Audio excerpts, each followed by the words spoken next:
this episode, we will learn the habits necessary to achieve breakthroughs in life. Helping us with these is a wealth coach, a financial planner, and the author of a book titled Forging Financial Freedom. Welcome to the show, Chad.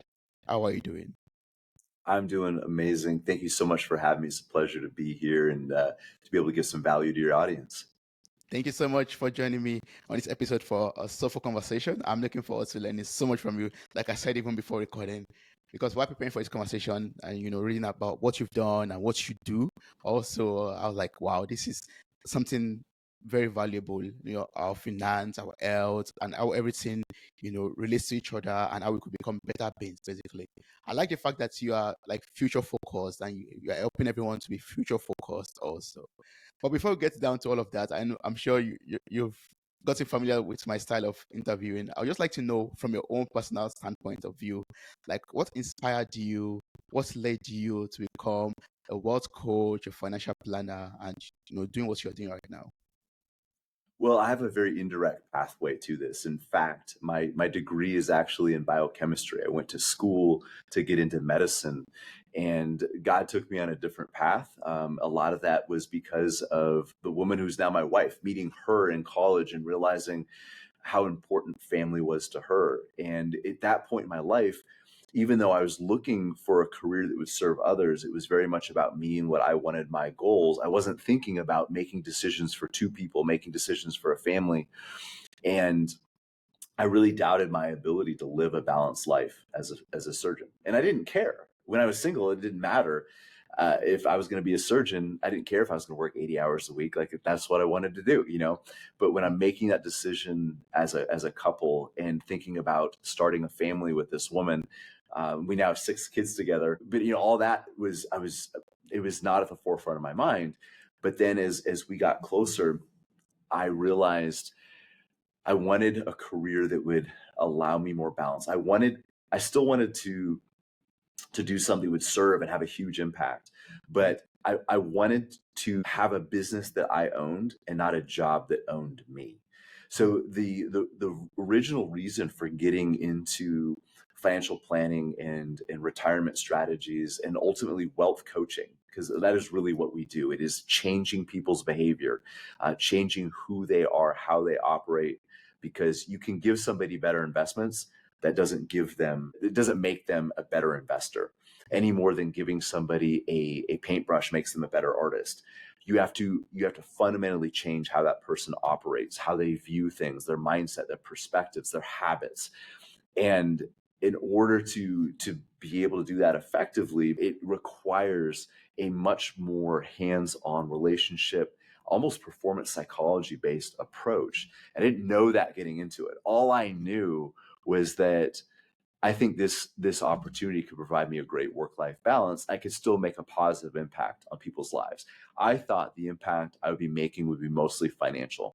What I didn't realize is that when people open up their financial problems and concerns to you, when people talk about their hopes, dreams, and desires for where they want their life to go, not much is being held back. That is such a vulnerable thing to share with somebody that once we get across that barrier, people open up about all kinds of stuff. So I have the opportunity to really just change the trajectory of somebody's life, not just financially, but how they experience the freedom and independence that finances get them. And it's just been an amazing journey. I'm so blessed to be in this position. It's so much greater than I ever imagined it to be. Yeah, thank you so much for sharing that. I love listening to these kind of stories, or this question always seems very important to me, just to have like a little bit of background to know why a person, takes a particular path in life. And this could be encouraging to other people out there who are searching or who are creating their own purpose in life also. It could be, inspiring to them or motivational to them also. So I really appreciate that. And you talked about, balance, and you talked about, giving a paintbrush that person an artist or a painter. So now you've given me a paintbrush. What do I need to be able to create a life of abundance and balance? Well, the first thing is figure out what it is you're trying to paint.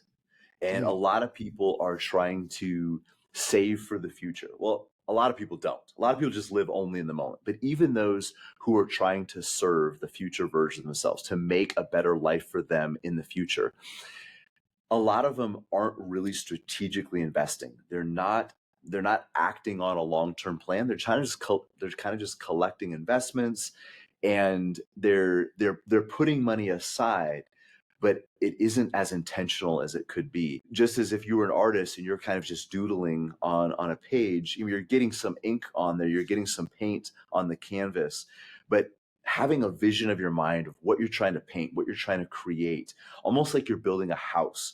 You want a blueprint to guide your decisions going forward that directs your effort, it directs your energy, it channels it to make sure that the actions you are engaging in today have the most impact in the future.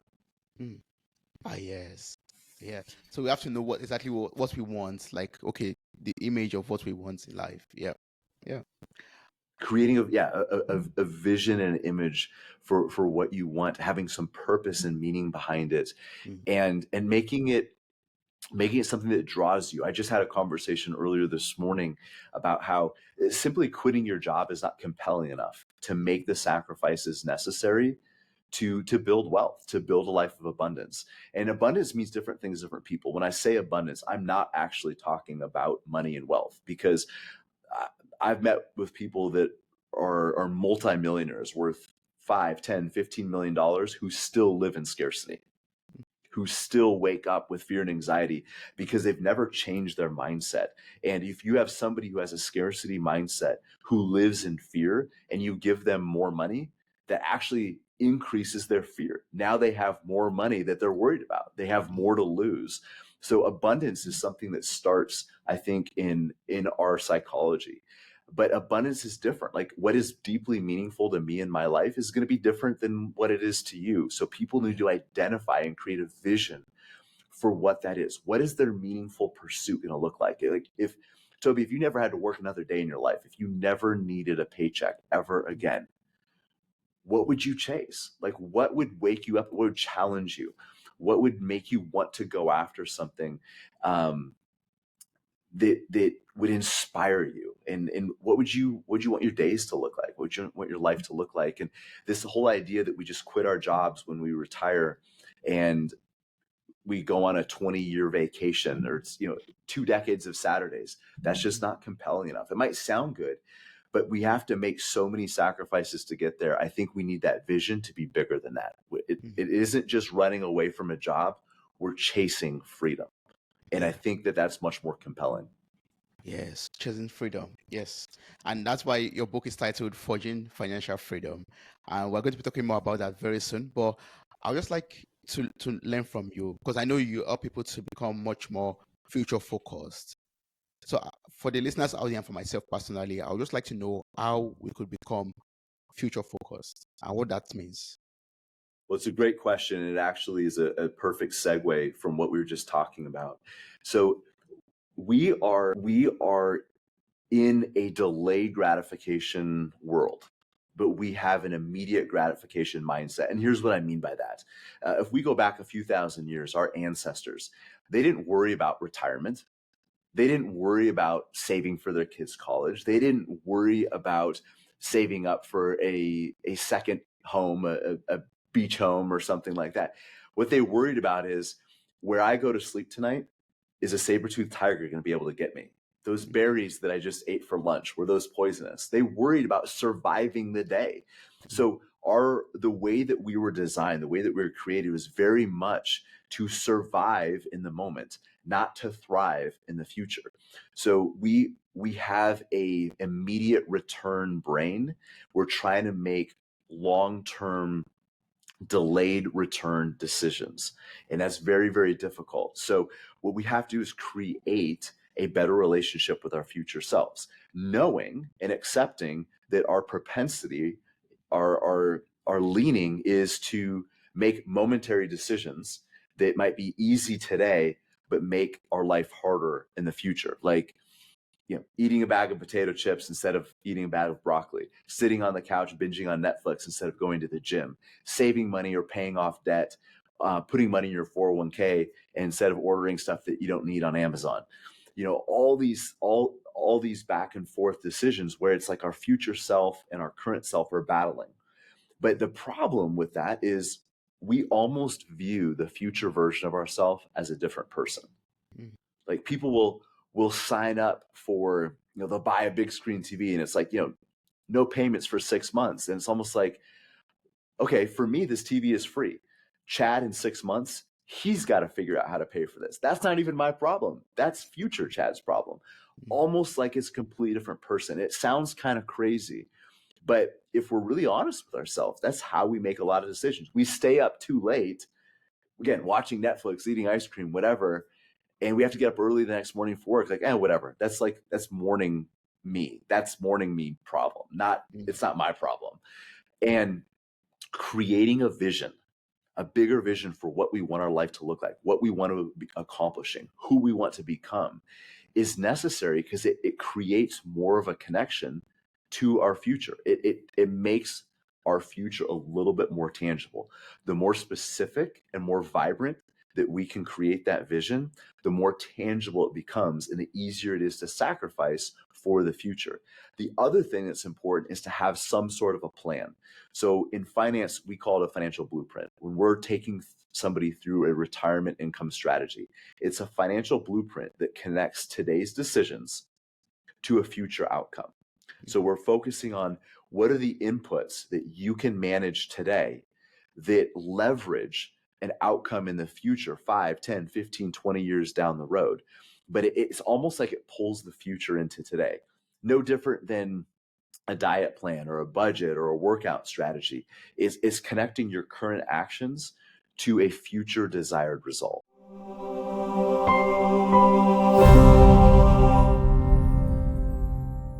Hey there, podcast enthusiasts. Are you ready to add a little sparkle to your day?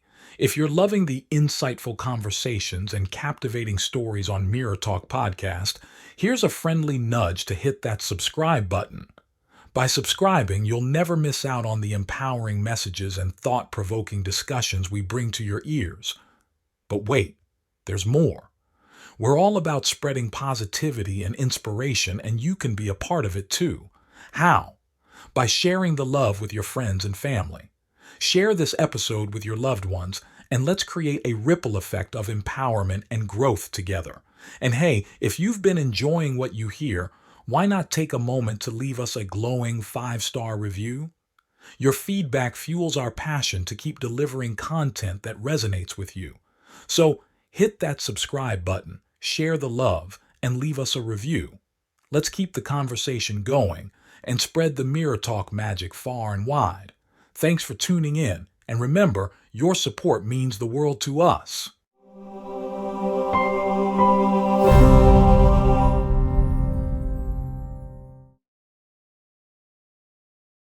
Connecting your current actions to future desired results. Yeah, I like that. And whenever we have that in mind, then we're able to make the right decisions right now to be able to get the outcome that we want in future.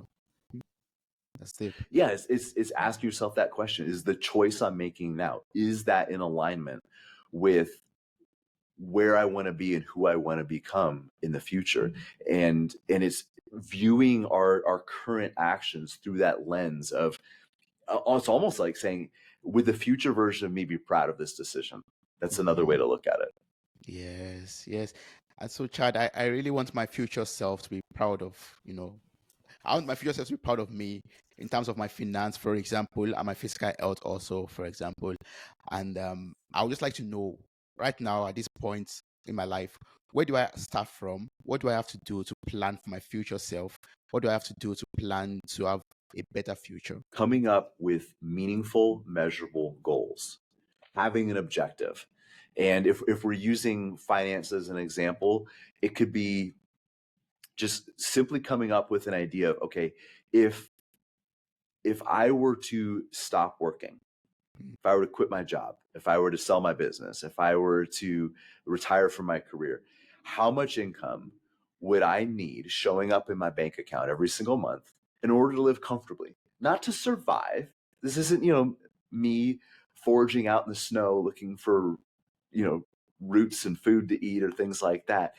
It's to live comfort, to sustain my current lifestyle. How much income would I need to replace in order for that to happen? What that does, that's a start to a financial strategy. Think from a fitness standpoint, a measurable, specific goal, saying, I want to lose weight this year. That's not specific enough.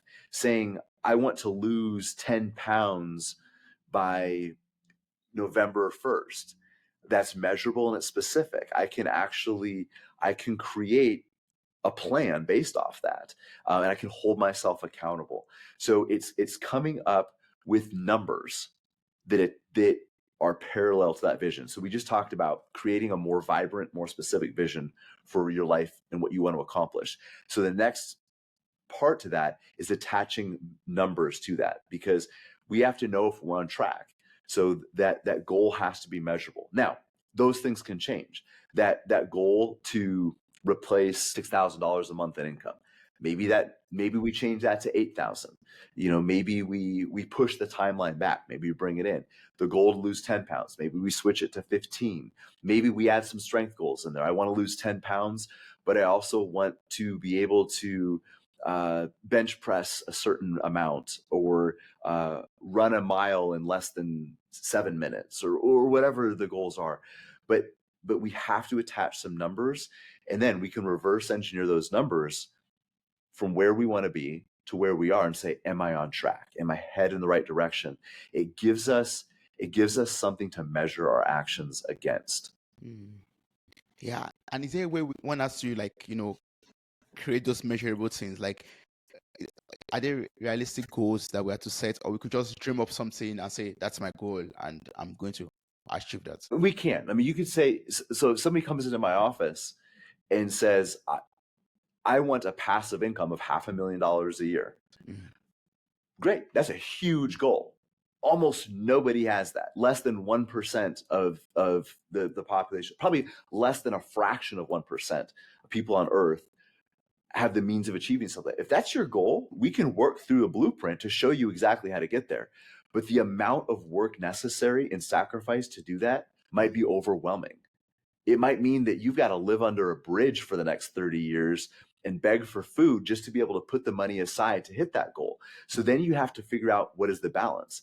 If I create a goal that is so huge that I have to sacrifice everything that's valuable and meaningful in my life today to hit that in the future, is it really worth it? Is the cost worth it? And that's what a game plan, that's what a blueprint, whether it's a health blueprint or a financial blueprint, allows you to do, is to count the cost. I can say that, I want to read 300 books next year, but what do I have to sacrifice to get there? Is it worth the sacrifice? And so to answer your question, yeah, we can make any goal we want, but if it's beyond what we need, the sacrifices necessary to get there might be too costly. So we really have to look at what is meaningful and important. Again, going back to this income, what is the life I want to live? How much income am I going to need in order to have that life? And it probably isn't going to be this massive, huge number. For some people, it might be. And that's the beauty of planning, is what we do is we help take people through the constructs of their plan and say, if this is where you're at right here, and this is where your goal is, here's how hard you need to work and how long you need to work to get there. It might be a really, really steep climb. Is that worth it to you? And some people are like, yes, I can do it. I can make it happen. And other people might be like, wow, that means I can't do anything. I can't go out to eat for the next 15 years if I'm going to hit that goal. Maybe we need to adjust that, bring that down. I probably don't need $15,000 a month to live comfortably. I can do everything I want to do on 10. It allows me to live more in the moment. So it is a balancing act of living in the moment, but still preparing for the future. Being able to be present today and still serve the future version of ourselves. Yeah, I like that. Being able to be present today and to be able to serve your future self. Yeah. And, just creating goals that are meaningful. Yeah, is also like one thing I've taken from that. So, yeah. And, when you were explaining that, it just made me remember one thing I was reading about before this conversation. I mean, in preparation for the conversation. And that has to do with you wrote that there's a lot more we have to remove from our lives than add to our lives in order to build a better future. And you made mention of that when you were talking about when you have to read books, when you plan to read 300 books next year, for example. uh, that means basically, in my imagination, you have to remove a lot of things to do that or to achieve that goal. So what do we need to remove from our lives to build a better future? So there's there's a verse in Hebrews that talks about running a race with endurance. And it talks about a spiritual race, a spiritual journey. But we have to remove encumbrances, remove the hindrances, the things that slow us down. And when that was written, we have to think back to 2,000 years ago, with the Greek Olympic Games, when they actually would run naked because they didn't want anything holding them back. And now we have these like super high tech suits where, I mean, the sprinters, the marathon, they're clothed. These 400-meter runners, the 100-meter, they're clothed, but there's no wind resistance. There's nothing holding them back. And so often in life, we have all these things that are very much holding us back, and they're slowing us down. So oftentimes what we eliminate from our lives makes a bigger impact than what we add. So think about somebody who's trying to save for the future. And I hear this all the time. Like, I can't afford to put X amount of dollars into my retirement accounts. I can't afford to save, whatever dollar amount that we tell them, okay, this is what you need to do every month to hit your objectives. They say, well, we can't do that. We just can't afford that. But then we get to talking a little bit more and we find out, well, they're making payments on 2 cars and they're paying student loan bills and they're making payments on a couch and all these, like, all this money is going towards debt. Just imagine how much more freedom you would have to save to the future if you didn't have debt holding you back in the present. So one of the big things we teach people is eliminate debt. It'd be like trying to run up a mountain with a backpack full of bricks. We need to drop that. We need to drop negative influences. Dr. Daniel Amen, he's a brain specialist. He came up with, he aggregated a bunch of studies and showed that people who look at the news as a first thing in the morning experience about 25% less happiness in their life. And I actually write about this in the book because it's so huge. When we are trying to plan for the future, we have to be really careful how much negativity we bring in. So just like an athlete have to be very careful about the type of fuel they put in their body, as an investor, as somebody who's trying to create an abundant life, we have to be very careful about what we feed our brain. And social media, the news, like, there's so much doom and gloom that people consume. Like, people look at their phone first thing of the day, Toby, and they look at everything that happened that was terrible while they were sleeping, like everything bad that happened in the world over the last 8 or 9 hours. And it isn't that our world is a scarier place. It isn't that there's more bad or evil going on, but we have access to it like never before. Never before in human history could we be inundated with the problems of the entire world on a 24/7 cycle. That's what we have. Our brains are not wired to handle that much negativity, but we do it. And keeping up with the Joneses, people looking on social media to see what everybody else is doing, the new car the neighbors got, the fancy vacation that their coworker just went on. Everybody puts their best foot forward. There's a saying that says comparison is the thief of joy. We can't be looking at what everybody else is doing and still keep our eyes on our own path, on our own future, our vision. We have to be able to look past that stuff. So we have to eliminate distractions, eliminate mistakes, eliminate debt. For a lot of us, we have to eliminate how much time we spend on our phones, looking at social media, looking at the news. We might have to eliminate conversations with coworkers or family members that bring us down, or at least reduce them. If we kind of take this as a diet analogy, sugar isn't inherently evil. We just shouldn't have a bunch of it every single meal. So you can still have those people in your life that might be a little negative, because sometimes there are family members. We can't cut them out, but we have to consciously reduce it and start bringing down those barriers, those obstacles that remain in our life, so we can run this race. Because building wealth, building health, building a life abundance, it's a marathon. It doesn't happen overnight. So we need to start removing those things from our life that are slowing us down. And I encourage people to be reflective about this. Like, the things I mentioned are very broad, but you might have something else. It might be something else. It might be a job. is bringing you down, that's holding you back. It might be a relationship. It might be an addiction. I don't know what that is for you, but all of us have things in our life that are burdening us down, that are slowing us down on our journey to who we want to become. And we need to start taking the bricks out of that backpack. Yeah. I love what you said about us reflecting. And that's one thing that we talk about on this podcast. Like, pause, take a break, reflect on life, and then try to analyze what is pulling you back or what is holding you down, and then remove those bricks from your backpack and move, fly lighter and fly higher. Yeah, I like that. Yes, yes, because we get fatigued. You know, this it's hard. The rest of our world is living in the moment. We see everybody around us stealing from the future version of themselves. It's hard for us. It's like fish trying to swim upstream. You know, we're going against the grain of society. So anything that's weighting us down is going to make that journey harder. So again, just like those runners in ancient Greece that would run naked. And I'm not saying you guys go out and run naked. Don't do that. But removing those encumbrances, the things that add weight, that add drag, that add resistance on the journey to who we want to become. And don't worry about all the things that you need to add into your life. That can get overwhelming. You know, all the things that people tell you should be doing. But dropping the things that you don't need to be doing is a great first step, because that makes room in your life to add back in those good things. Yes. And now I want to add So some. Yeah. subtract, sorry to interrupt, but it's like sometimes you have to subtract before you add. Sometimes you have to get rid of the things that you don't need in your life so you can add those things that you deeply and critically do need.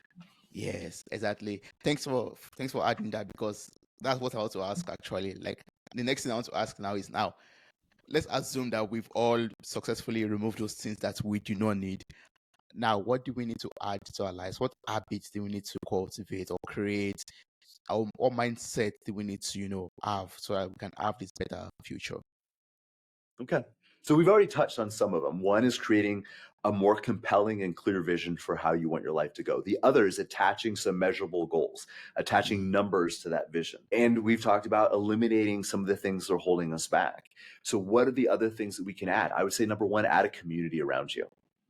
Just a few minutes ago, we talked about how we're swimming upstream. We're going against the grain of society. Have a community of like-minded people around you that can encourage you, that can lift you up when you trip, when you stumble. People that want the same things, that are going to hold you accountable when you feel like slowing down, when you feel like quitting, when you feel like giving in.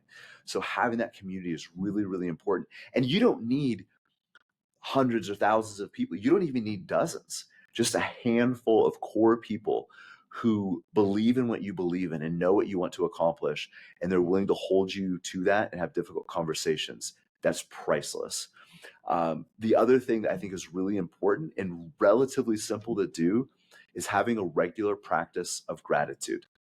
And people talk about having an attitude of gratitude. I think it's a practice. It's a discipline like anything else. We have to commit to it. And when we practice gratitude, then our attitude changes. So for me, it might be as simple as every morning I write 3 things I'm grateful for. And I write it out on a Post-it note and I put it on the kitchen table, because I want to hopefully instill that habit in my kids, but I also want them to see what their dad is grateful for. And sometimes it's really big things. Sometimes it's really small things. We had a power outage a couple of weeks ago. So after a day or so, it came back on. Like the next morning, I was just grateful to have electricity. Like we just take it for granted that we flip a switch and our lights turn on. We take it for granted that we open up our phones or our laptops and we're connected to information across the world. Like that's amazing. My son just asked me yesterday. He said, were there a lot of kids that when you were in college, did they use their phones to cheat on tests? I was like, no, because when I was in college, phones could only call people. That's all you could do on a phone. A professor didn't care if you had a phone with you, as long as it wasn't ringing in class. Like cell phones didn't do that. And like, it's amazing. We have more computing power in an iPhone than was available to NASA when it was trying to bring back the Apollo 13 mission. The entire organization of NASA did not have the computing power available that a 12-year-old holds in their hand with an iPhone. Like, it's amazing, but we take Yeah. that stuff for granted. So I'm getting all worked up because I'm excited, but writing down things that you're grateful for, it trains your brain to notice the things that are going right in your life. Because like I said about the news is really good about bringing in all the negative, about allowing us to see all the terrible, awful things that happen. And there are terrible, awful things that happen in our world. So we have to train ourselves to notice the good things because they can so easily be overlooked. So having a practice of gratitude. So for me, it's writing out a list every morning, and then every night I asked my kids, what was your favorite thing about today? What are you most looking forward to tomorrow? It trains us to remind ourselves to look back at the day and say, what were some of the best moments of the day? And having to go through those and then pick out one that was the absolute best. Because what happens is we forget how many good moments we have because we're just, life is so busy. If we don't stop and reflect, like you just mentioned a few minutes ago, we miss them. But pausing at the end of the day and say, what were some great moments about today that I don't want to forget? It trains our minds to hold on to that, to look for the good and wonderful things that happen. And then to look in anticipation of the day ahead tomorrow. What are you looking forward to? What is going to excite you? What's going to get you up in the morning? And those are mental disciplines that create the attitudes that we want. So those are just a few things I think people can do to start pursuing a life of abundance that they can add into their life as they eliminate the things that they don't need. Yeah. Oh, thanks so much for sharing that. Yeah. Building up a community and gratitude. Gratitude is very, very important. I would like us to talk about your book, Forging Financial Freedom, because now we've removed the things that don't serve us anymore. We've added habits that's going to help us create a better future. And one thing that is important in a better future, in my own opinion, is financial freedom also. So, Chad, I would just like you to walk us through forging financial freedom and how we could achieve or set goals towards having financial freedom. Well, we've actually covered kind of on a high level a lot of what I talk about in the book because it really is about mindset and habits. It's doing the little things, the things that are so easily taken for granted. And what I've noticed in my career, the people who are really successful financially aren't doing things totally different than everybody else. What differentiates and what separates them, the people who do build sustainable, meaningful wealth, is they do consistently what most people only do occasionally. And it's building those practices into our daily lives. And I do think it's important to make habits of these things because if we don't integrate them into our daily life, we don't want to have to make decisions over and over again. Like, I'm going to decide to add money into my retirement account every week or every paycheck. You want to automate that, make it a habit so you're not having to make that decision. You decide, like, on a budget, here's what I'm going to spend in these categories every month. That way, when you're scrolling on Amazon or you pick up a catalog and you see something really enticing, you don't have to battle that decision. You've already decided, well, I've already spent that money in that category, so maybe that's something I'll save up for in the future, but I don't have to battle with the decision of whether or not I'm going to do that. So it's creating those habits, those constructs. They're like, it's like a guardrail on a highway that keeps us on the path. And that's what the book talks a lot about. And there's strategies and there's steps, but the reason the book is so much more about mindset and performance psychology and really perspective is because it's really hard to act right if we don't think right. And there's a lot of books out there that have the 7 steps to wealth or the 10 steps to wealth or whatever it is. But if you don't have the right mindset, you're not going to be able to execute those strategies long enough to get the results. So it's not about what's optimal, it's about what is sustainable. And we need to realize that building wealth is about a sustainability. It's not about having the best budget or the best investment strategies, the best mutual fund. It's about having a good strategy and a good investment plan that you execute day after day, year after year. It's endurance, it's persistence, it's resilience. That's what this book is hoping to instill in others and giving people the tools they need to create a resilient mind, to become a better investor, to become more patient, become more disciplined, and applying it specifically to investing. But my hope Toby, in this is people reading this can take some of these principles and apply them to other areas of their life as well, to create abundance in their relationships, in their business, in their health, and take some of these behaviors that have ripple effects into all the different corners and areas of their life. Yes, yes. I'm looking forward to the book already. I believe that with everything that we've talked about, I definitely know that we could use that to create financial freedom or abundance in our lives, and also even in our health, in our relationships, and everything, every area of our lives, basically, like you said already. You know, you also, yeah, you're also into, physical health too, like fitness, and I would just like to know if there's a relationship between physical health and financial health also. There is. I mean, it is hard to have good physical health if you're stressed out about money, if you have anxiety about your finances, about your investments, you're worried about everything the economy is doing. The stress from finances carries over in your physical health. And there's an organ in your brain called the amygdala. And, 2,000 years, 5,000 years ago, whatever, 10,000 years ago, it was looking for bears and tigers and things like that. It can't differentiate the stress of you worrying about the economy, or you worrying about your investments going down, or you worrying about how to pay your mortgage next month, and you worrying about being eaten by a bear. Like it doesn't differentiate. It creates stress. So it's hard to be physically healthy if we're not emotionally healthy. It's hard to be emotionally healthy when we're worried about money. But we also need to make sure we don't sacrifice our physical health for our wealth. And sometimes we deal with that as well, where somebody, they worked long hours, they gave up, they did not make good health choices. They gave up relationships. They sacrificed everything to build wealth. Now they get to a point where they're maybe in their 50s or 60s. Now they're spending tremendous amounts of wealth trying to buy back their health. So we want to build these together in balance.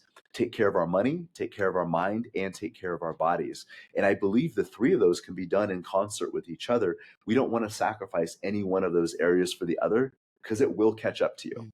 And I just had a conversation yesterday with somebody who had built pretty significant wealth. They're in the process of spending enormous amounts of wealth to make up for the health that they don't have. They're battling cancer and they're doing all these other treatments.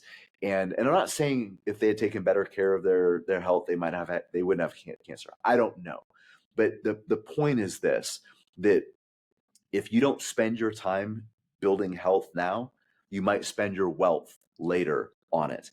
And if you don't spend your time building wealth late, or spending wealth right now, you might give up your health trying to fix that problem. So it's better to build these in balance, build them together. Yeah, I was about to say that, like, it circles back to what you said earlier about balance, basically, and defining what balance means to you, like having a very healthy life and also having a very healthy financial life also. Like, that's very important. And yeah, you painting that image Yeah, for yourself is also very essential. if you sacrifice too much of your health to build wealth, you're going to pay for it in the long run.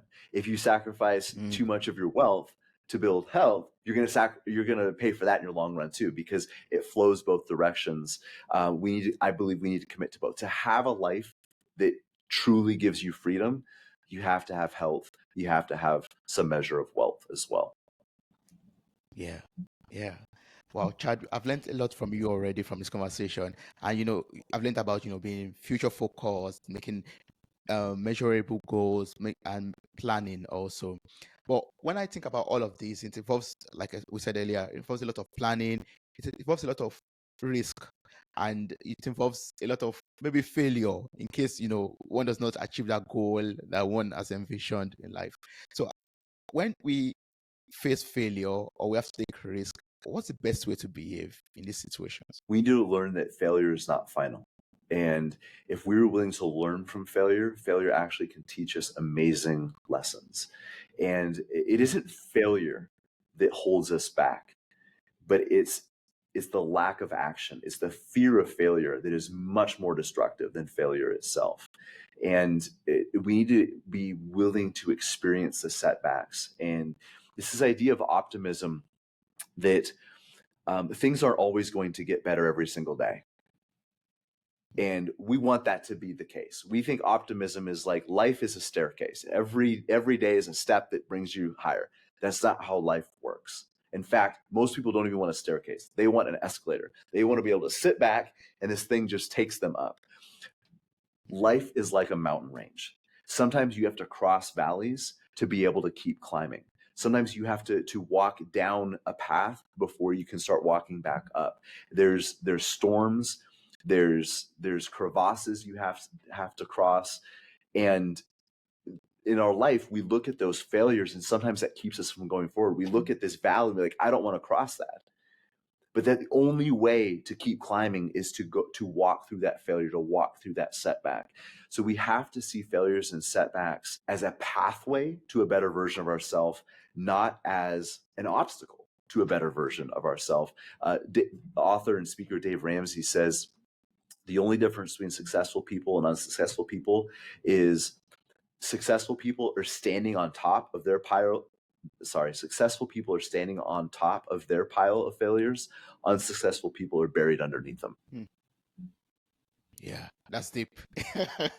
Yeah, and So we want to all, we just can't get buried. We have to keep climbing that heap of failures, which means we have to keep experiencing. Otherwise, we end up getting buried underneath them. Failure is inevitable. Setbacks are inevitable. Hardships and trials is going to happen. But if we keep climbing on top of them and learn from them, it actually becomes our pathway to breakthrough rather than getting buried underneath them. Yeah, I love that. So just take that risk, and if failure comes along your path, it's a means to learn, and just keep on climbing on each of that lesson learned, failure experience, and you get to the top at the end of the day. Yeah, I love that. Chad, I mean, I've learned a lot from you, but I know there are a lot of people out there who would still love to learn more from you, know what you offer, the services that you offer as a wealth coach, a financial planner. What's the best way to work with you? What's the best way to reach out to you and connect with you? Our website is Veritas Alaska, and you can also shoot us an email at ask@veritasalaska.com. That's ask@veritasalaska.com. We're on Instagram and Facebook and LinkedIn as well. So those are ways people can stay on top of what we're doing. And of course, they can order the book at forgingfinancialfreedom.com. But feel free to shoot me an email. And if you have questions, concerns, we're happy to help. I have a great team around me that can help take your ideas, your goals, and weave them into a plan to take you into a better future for yourself and ultimately a life of abundance. Yeah. I'll place the link to your website in the show notes of this episode. So I encourage everyone out there to click on the link, follow you on Instagram and LinkedIn, and connect with you, ask questions through the email address also. And Forging Financial Freedom is going to be out very soon. It might be out already by the time you're listening to this episode. So just look for it in your bookstores or on Amazon and get a copy of it to get a better future and to plan for your financial freedom also. Thank you so much, Chad. I really appreciate this conversation. I've learned a lot from you. I really appreciate it. Thank you. It's been my pleasure, and it's been an honor and a privilege to be here. So thank you for the opportunity.